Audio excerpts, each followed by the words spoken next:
Hi mga kasari! Dumating na nga pala yung hinihintay kong parcel. Ito yung crispy marshmallows na trending online. Kaya ito bilang negosyante tayo, napa-order na din ako.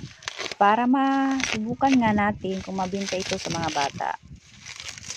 Nasa 300 pesos na nga ang laman niya. 182 pesos ko lang siya nabili. At gumamit din ako ng voucher. O diba, malaki na yung tutubuin mo. Pwede mo siya ibenta ng piso o depende sa inyo mga kasari. Bibinta ko siya ng piso isa. Bubuksan na rin natin to para matikman nga natin kung anong lasa niya.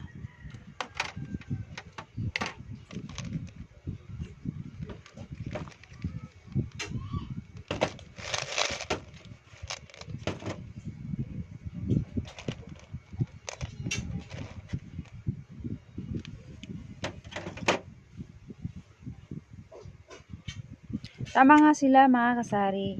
Sa una, medyo matitikman mo na may pagkamaasim. At sa dulo ay lumalabas na yung tamis niya.